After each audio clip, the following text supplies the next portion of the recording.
I don't really know why I'm posting this. Maybe I just need someone to hear it. Maybe strangers on the internet are easier than people who know your face. This is just a hug. We're friends, she said, standing in his arms. The words didn't sound aggressive. They didn't sound offensive either. That calm tone made it worse. Like what I was seeing wasn't supposed to hurt. Cool friends you've got, I said. I smiled. I even nodded. And then I walked out. I remember the way the door closed behind me. Not slammed. Not dramatic. Just final. My hands were shaking, but I didn't turn around. I kept thinking, if I turn around now, I'll beg. And I don't want to see myself beg. She sent 32 messages. I didn't open a single one. People always say ignoring someone is cruel, but sometimes opening a message feels like self-betrayal. I knew if I read the first line, I'd read them all. I'd start explaining. Apology, no apology. No acknowledgement of how it looked. Just a psychological autopsy of my flaws. That's when something in me shifted. I didn't reply for another week. Not because I didn't care, but because I cared too much. I needed to understand what I was feeling before I gave her words she could twist. During that week, people kept asking me how I was. I lied automatically. I'm fine. Just tired. You don't tell people the truth because then they start picking sides. And once sides are picked, things become real. Then one evening, Mark posted a story. Just a casual photo. 2 drinks on a table. A familiar hand in the corner of the frame. Her bracelet. The one I bought her on our anniversary. She'd sworn nothing was going on. I didn't confront her. I didn't send screenshots. I didn't demand explanations. I just blocked her. Everywhere. That might sound dramatic, but for me, it was survival. People talk about closure like it's a conversation you have. Sometimes closure is realizing the version of someone you loved never actually existed. Weeks passed. The silence was loud at first. It became background noise. I started sleeping better. Worse too. Depends on the night. And then, out of nowhere, she emailed me. Long message. Emotional. Full of, I miss you. And we were special. And he was just there when you weren't. That last line stuck with me. Because I had been there. Every time. Until the moment I finally walked away. I didn't reply. But I started thinking about something else instead. How easy it is for someone to replace you when they never fully let you in to begin with. And how often we mistake proximity for loyalty. I thought the story ended there. I was wrong that I wish I could say the email was the last thing. That after that, life slowly stitched itself back together and she faded into a distant, harmless memory. That's not how it went. About a month after I blocked her, I ran into her by accident. Or maybe not by accident. Same cafe near my apartment. Same table she knew I liked because it was quieter. I noticed her before she noticed me. She looked thinner, tired, or maybe I just wanted to believe that. For a second, I considered turning around. I didn't. She saw me, stood up immediately, and said my name like it had been waiting in her mouth. We stood there awkwardly, 2 strangers pretending we'd once shared a life. Can we talk? She asked. Every instinct in me screamed no. But some stupid, hopeful part of my brain whispered, this is it. This is where you finally understand. So I sat down. She talked first. She always did. She said she felt abandoned. She said my silence broke her more than any truth could have. She said Mark had been there when she felt lonely, confused, scared of losing me. I noticed how carefully she chose words. Nothing was her fault. Everything happened to her. When did it start? I asked. She paused. Just half a second too long. That's not fair, she said quietly. That was my answer. I told her I didn't believe her anymore. Not because she lied once, but because she never stopped. She started crying, real tears this time. The kind that makes people around you uncomfortable. I never cheated, she said. I swear. I didn't argue. Because whether she crossed a physical line or not didn't matter anymore. She'd already crossed every other one. Then she said something that still messes with my head. You pushed me away before I could choose you. I felt something snap. I told her that love isn't a competition you wait until the last second to win. That if you have to choose between your partner and someone else, you've already made the choice. She didn't like that. Her tears stopped fast. Her face changed. You're not as good as you think you are, she said. You always needed to be right. Mark never made me feel small. That one hit. Not because it was true, but because it was meant to hurt. And it worked. I left before she could say more. I paid for her coffee on my way out without thinking. Muscle memory. Habit. Love with nowhere to go.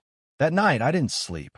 I replayed every argument we'd ever had, wondering when I became the villain in her story. A week later, a mutual friend messaged me. I didn't know how to tell you, he wrote. But they've been together since before you guys broke up. There was something peaceful about that moment, like the last puzzle piece finally clicking into place. I didn't feel angry. I felt validated. Sad, yes, but no longer crazy. Still, the damage was done. Not to the relationship. That was long dead, but to how I saw myself. I started questioning everything. My instincts. My boundaries. Whether I was too much or not enough. That's the part people don't warn you about. Betrayal doesn't just take the other person away. It rearranges the way you trust yourself. And just when I thought I'd begun to rebuild, she reached out again. Not to apologize, to ask for help. When her name popped up on my screen again, my first reaction wasn't anger. It was fear, not the kind that makes your heart race, the quiet kind. The kind that whispers, she still has access to you. Be careful. The message was short. Can we talk? I really need you. Not I'm sorry. Not I was wrong. I need you. I stared at those 3 words longer than I cared to admit. Because there was a time when I would have dropped everything for her without a second thought. And part of me still reacted automatically like a reflex I hadn't fully killed. I waited an hour before replying. What happened?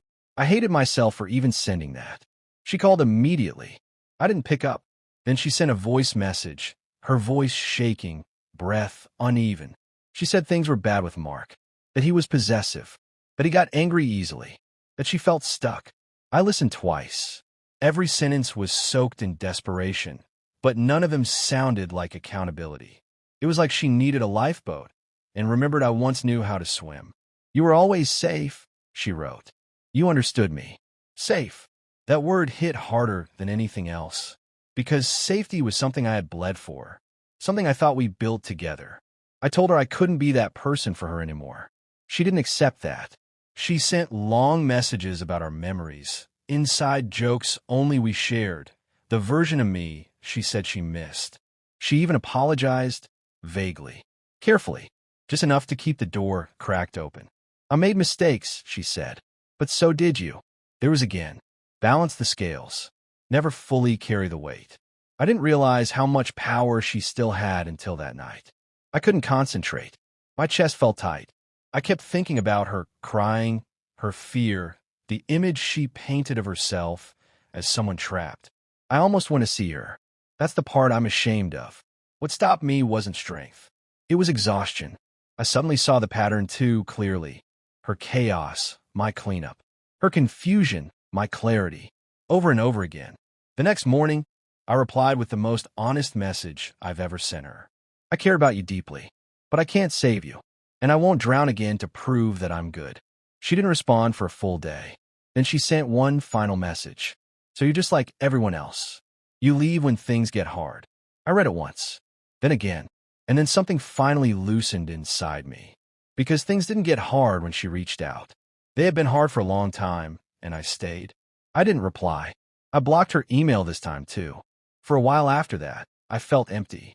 Not heartbroken, hollow. Like a house after a storm, standing but stripped. I started going to the gym too often, staying busy too late, avoiding quiet moments where thoughts could catch up with me. Then came the guilt, the what-ifs, the late-night questions no one can answer for you. What if she really was hurting? What if I abandoned someone who needed me? But here's the truth I'm slowly learning. Someone needing you is not the same as someone choosing you. And love that only shows up when everything is falling apart isn't love, it's dependence. A few weeks ago, I saw them together again. She looked happier. Maybe she is. Maybe she isn't. And for the first time, it didn't matter. Because the person I had almost lost wasn't her. It was me. And I'm still figuring out how to get all of myself back. People think the story ends when you finally walk away. Like once you block the number, delete the photos, stop checking their socials. That's it. Healing montage. New version of you. Clean slate. That's a lie. The real ending starts in the quiet. When there's no crisis left to distract you from what stayed behind. For me, it was mornings, waking up and reaching for my phone instinctively, then remembering there was no one there anymore. No good morning texts, no shared routine, just silence and the sound of my own breathing. I didn't miss her exactly. I missed who I was when I believed in us. The version of me that trusted easily, that didn't replay conversations in his head looking for hidden meanings. For months, I questioned myself. Was I too distant? Too intense?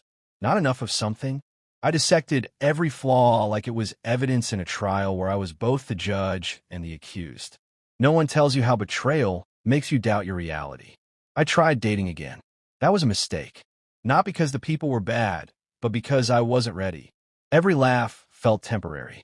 Every connection felt like it could disappear the second I stopped being useful.